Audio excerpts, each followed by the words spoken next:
You have strong feelings about this. Let me tell you something.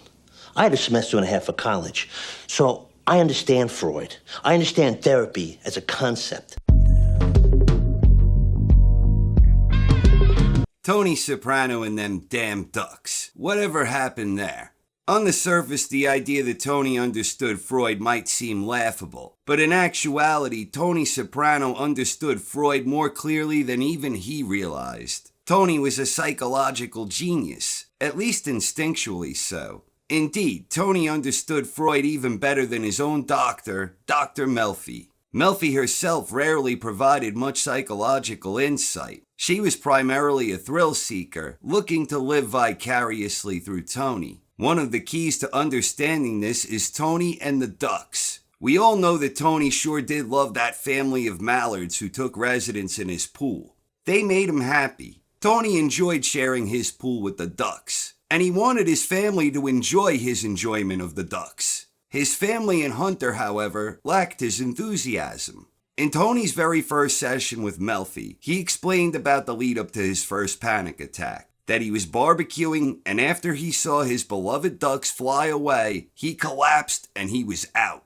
Them damn ducks. We would learn, however, that it was perhaps the meat and not the ducks that actually shut Tony's body down in a state of fear and panic. That damn meat.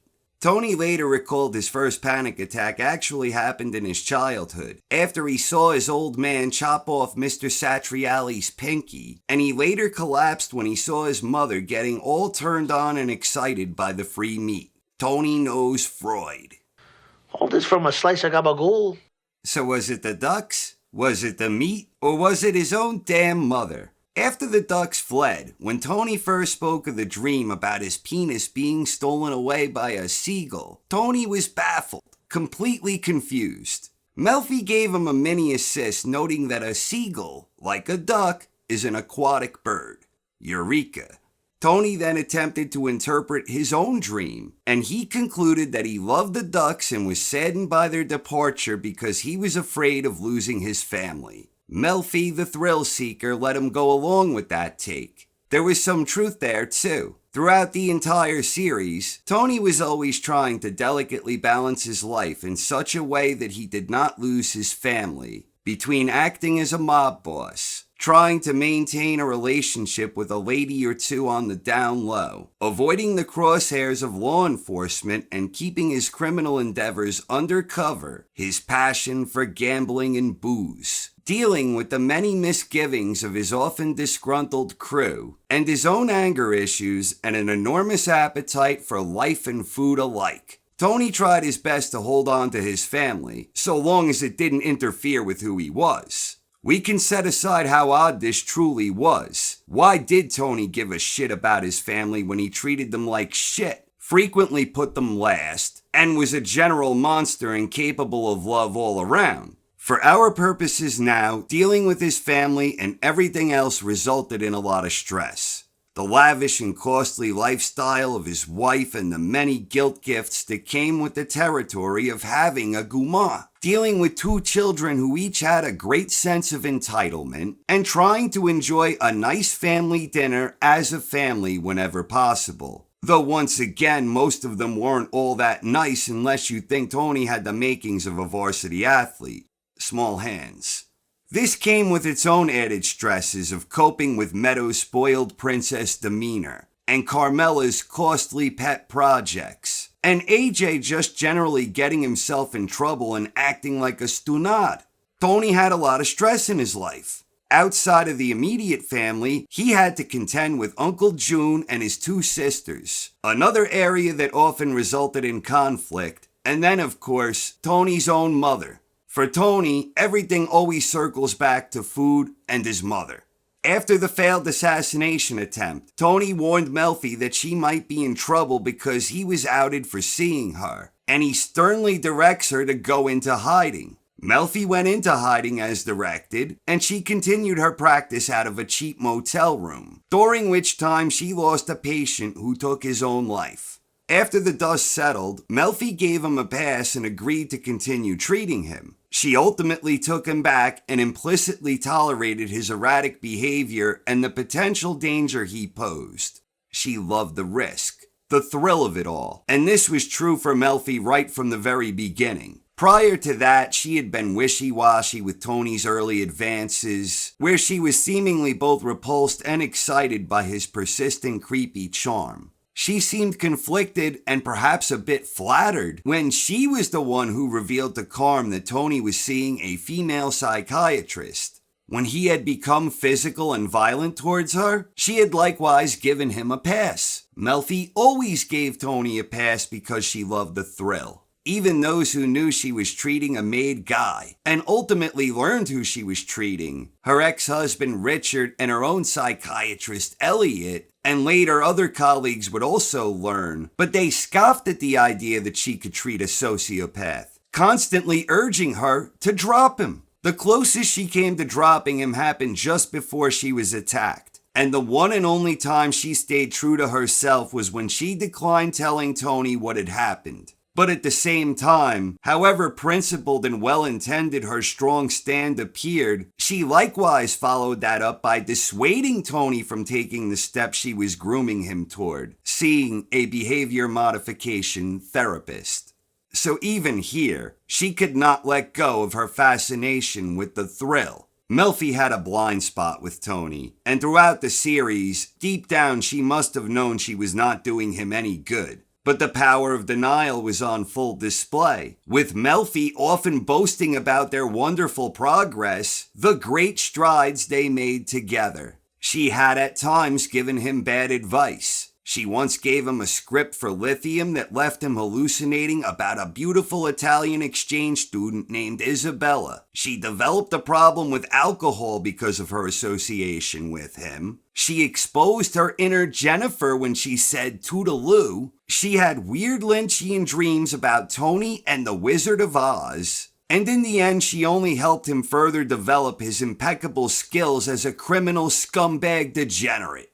One time, Tony told Melfi that he resented her always treating him like a victim. And during one of his very next sessions, Melfi stood strong and took a stand. And then Tony started complaining about how unfairly the Italians were treated when they came over, portraying himself as a victim to justify his criminal behavior. Then Melfi went to see her shrink and was visibly upset that she passed judgment on poor Tony. And she was in tears. Tony also described to Melfi the type of people whom he believed were going to hell, and he specifically excluded Christopher and himself from that group because they were soldiers. Tony viewed himself as a basically good man, and on some level Melfi believed this too. She must have, because no matter how repulsed she was by him, she was attracted to the thrill. And Tony's own prowess as a commanding figure, a charismatic powerhouse, probably had an impact on Melfi's view of him, because Tony did understand psychology on an instinctual yet calculating level. Take the time his own guys saw weakness in him after he was nearly killed by Uncle June. Tony immediately understood their changed perception of him, and in order to make up for it, he rolled the dice and sucker punched Muscles Marinara. But I can verify that he was sick for a little while. Still, this thing with the dog, how could you not see it on the chair? You're getting emotional, Tony. That's because I know what it's like to lose a pet. Tony's love for animals went beyond the ducks, and indeed all the way back to his childhood. Tony tells Bobby and Janice that their dog Tippy had worms and was sent to a farm. Janice corrects him, telling him that Tippy was put down. Tony was horrified by this revelation. Then he sees a picture of Tippy at Fran's and he loses it. Later he complains to Melfi, blaming his mother for making them get rid of the dog. According to AJ, they once had another dog that was hit by a car. Tony was none too happy when he learned his nephew Christopher was on drugs and he sat on poor little Cosette, killing the poor little dog, claiming it crawled underneath him for warmth. When Tony asked if some of their associates might be affiliated with terrorists, Christopher assured him that he didn't believe so because one of them owned a dog. Then, of course, there was Pi-O-My, Tony's kindred spirit. Never in the entire series did Tony look more at peace than when he spent quality time with Pi-O-My and the goat on that magical night. That was the apex of Tony Soprano's existence. And when Tony learned that Ralphie torched a horse in an insurance scheme, Tony Soprano unleashed his wrath on Ralph. Then those damn ducks. Much to his dismay, the ducks never returned to take residence in Tony's pool. Regardless, Tony fancied himself as the Duck Whisperer. The ducks never returned, but not for lack of effort on Tony's part. The duck food he kept around lured a bear onto the property that nearly frightened poor AJ to death. When Carm informs Tony that AJ cheated on a school paper, Tony is distracted, horrified by the idea that Carm had started eating duck. It is not clear whether Tony actually ate the leftover duck, but at worst he looked a little conflicted about it. And when Tony saw his Guma Irina feeding cheese doodles to some ducks, he became visibly upset, proclaiming himself an expert because he had a family of mallards live in his pool for 2 full months. Tony loved himself some ducks, and he was not especially happy when Carm drained the pool during their separation. Tony believed his dream about the seagull flying away with his manhood was about fear of losing his family, but his panic attacks and psychological issues weren't rooted in Carm or the kids. They were rooted in his mother. Before Melfi went into hiding, she corrected him, noting she normally preferred patients interpret their own dreams, but in this case she made an exception because Tony's life was in danger. And she explained that the seagull flying off with his penis was related to his mother figuratively castrating him. Tony did not care for the insinuation, but he would ultimately learn the truth from the FBI surveillance tapes, and he later apologized to Melfi. Tony's dream, according to Melfi, was his subconscious understanding of what his mother would do when he tried to send her to that nursing home. What kind of person can I be where his own mother wants him dead?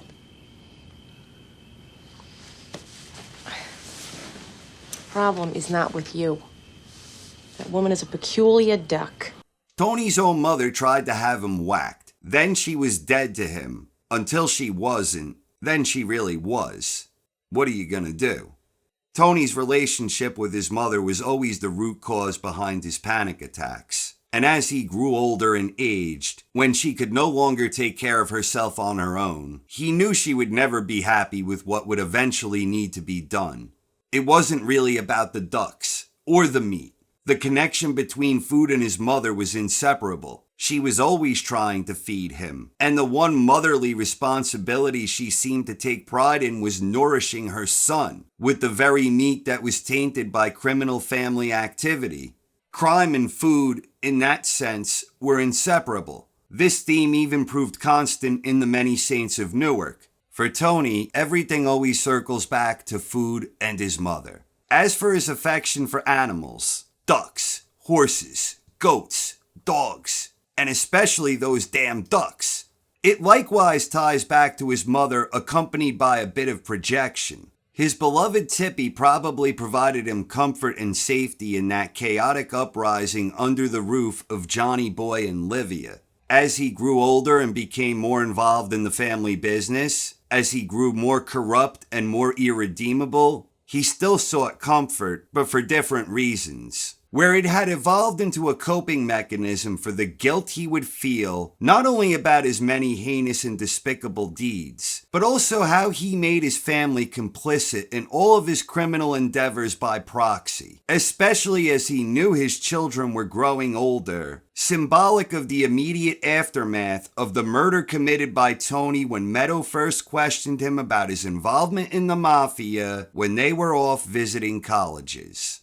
In that sense, the family of Mallards represented a purity of family, and this extended to Carm and the kids. But it had its roots in how Tony himself continued the cycle that he was born into. The ducks represent Tony looking at himself, where he tries rationalizing the idea that he is basically a good man who is not going to hell, not unlike when he dreamed he was being mistaken for Kevin Finnerty. But deep down, Tony knows he is not a good man.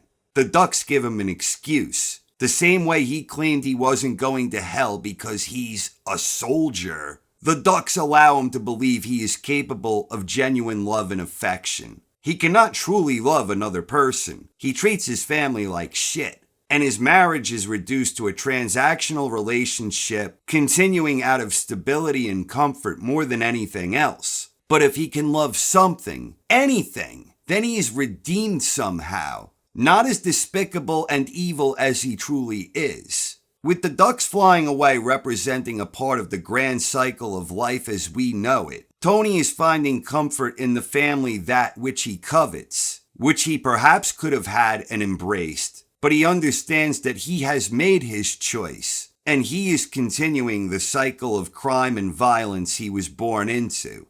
And this all circles back to the hallucinations he had about the beautiful Italian exchange student who was nursing young Antonio. The cycle that could have been, had he only had a caring mother. Them damn ducks. Tony Soprano is no Gary Cooper, but Tony Soprano knows Freud. Thank you very much for watching, everyone. I hope you enjoyed, and have a wonderful night. Do you feel depressed? Since the ducks left. I guess. The ducks that preceded your losing consciousness. Let's talk about them. You know, I'm holding it up, and this bird swoops down and grabs it in its beak and flies off with it. With your fancy office. Ma. I know Ma. every people come here to die. Oh, my God! Those goddamn ducks. What is it about those ducks that meant so much to you? Look, they're trying to fly. National Geographic. Yeah, that's right. You showed us yesterday. It's great. I don't know, it was just a trip having those wild creatures come into my pool and have their little babies.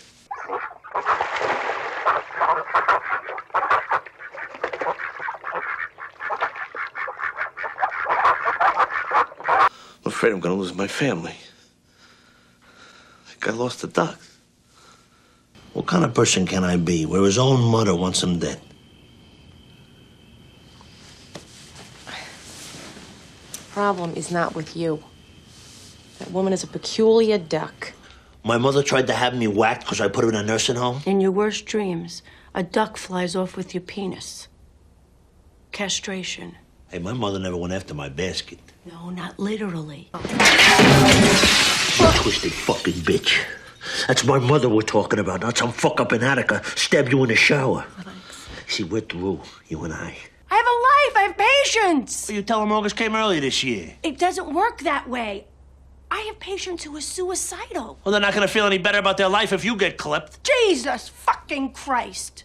There's nothing in that picture to indicate that. The fucking painting. I knew that was a fucking scam. I knew that painting was a fucking scam. I know what you did. Sir, please. Your only son. Your middle child. Look, she can't answer you. Her speech center's been affected. Yeah, my ass. You remember your dream? The ducks? It took on another meaning. What happens to a tree that's rotted out? Trees, ducks. What the fuck are you, Ranger Rick? Keep moving. I try to do the right thing by you. You're trying to be whacked? She doesn't understand you. She's smiling. Look at the look on her face. Look at the look on her face. She's smiling. Come on. Off me. Off me. Look at her face. Who makes you feel like a loser? Your mother? Oh, please. We wasted enough oxygen on that one. It's everything and everybody. We had a dog. Remember? Tippy? He got worms, though. Had to move to the country. Tippy was gassed, Tony. Daddy took him to the pound. What about you? What? Hell? You been listening to me? No. For the same reasons. My mother went crazy. Gassed? And he's so cynical about everything else. Father told me he took him to live on a farm. That's what they always say. That same farm must have 17 billion dogs on it. Oh, this is my fucking dog. Excuse me, I'm sorry. This was my dog. His name was Tippy. She made my father give my dog away. I thought your father was a big, tough guy. Probably didn't want to hear her bullshit anymore. I don't fucking believe this. My mother made him give the dog away. It was an accident. What was it, barking? He sat on it while he was high. Oh, Jesus Christ. I fell asleep. She got suffocated or something. You think there's a chance they could be, I don't know, Al-Qaeda's? You know, at one point it did cross my mind. And? I don't think so. You killed little Cosette. I had to suffocate you, you little prick. And the other guy, Muhammad, his brother's a government interrogator in Lebanon or Syria. Plus, Muhammad and his girlfriend have a dog, a Springer Spaniel. Still, this thing with the dog. How could you not see it on the chair? You getting emotional, Tony? That's because I know what it's like to lose a pet. And it comes framed. Exactly as you see that one. 6,500. I got a deal.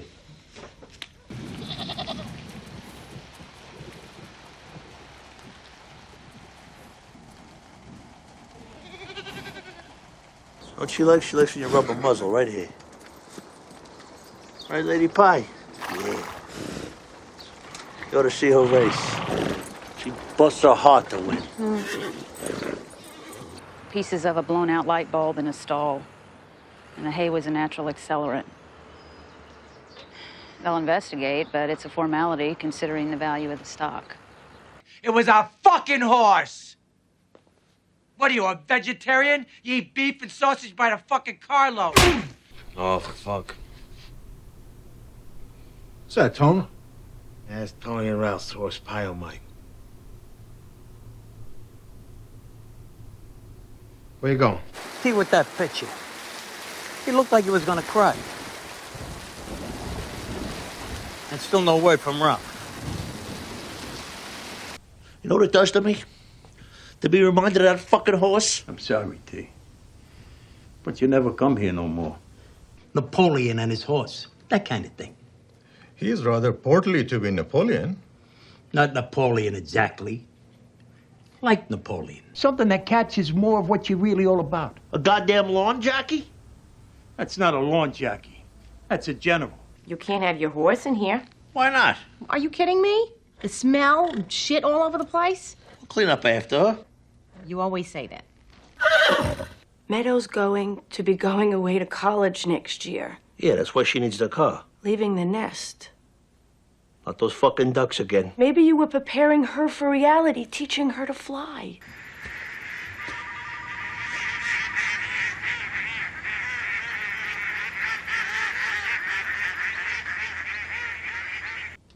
Ah! Mommy! Oh my God! Mommy, help! Mommy! Mom! Did you have bird feed back there? Duck food. Yes, my husband's. It's probably what attracted the animal. See, the corn's gotten damp and aromatic. You don't want to tell your husband to put it inside. Right. They like it. Hey, what'd I tell you? He's gonna choke. Little business, they're hungry. For fucking cheese doodles, they're not. This isn't a little house on the fucking prairie. Those things are dangerous. The ranger, whatever, said it was your duck food out there that attracted it. They eat bread and corn and shit like that. So you know everything. Yeah, I do. Family of Mallards lived in my pool for 2 fucking months. I never heard of that happening before. Trapper Joe over here.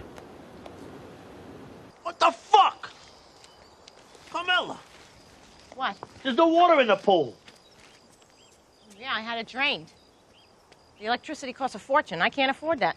You're the only one who uses it. She's obviously some girl who was an expert on Lord of the Flies 3 years ago. This is an A+ paper.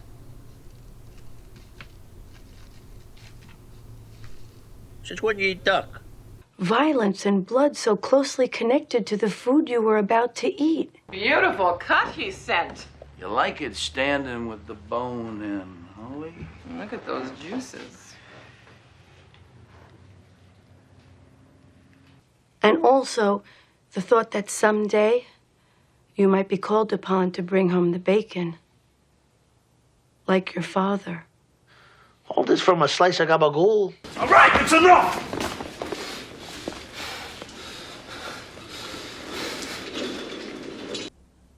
How is your mother? She's dead to me. We're soldiers, you know. Soldiers don't go to hell. It's war. Soldiers, they kill other soldiers.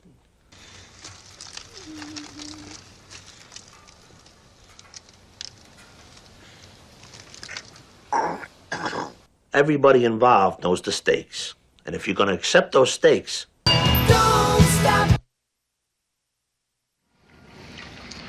You know, Quasimodo predicted all this. And listen, if you don't like that ramp, I'll build you another one. Maybe it's the wood. Hey, kids, come here. Come here, I'm trying to fly.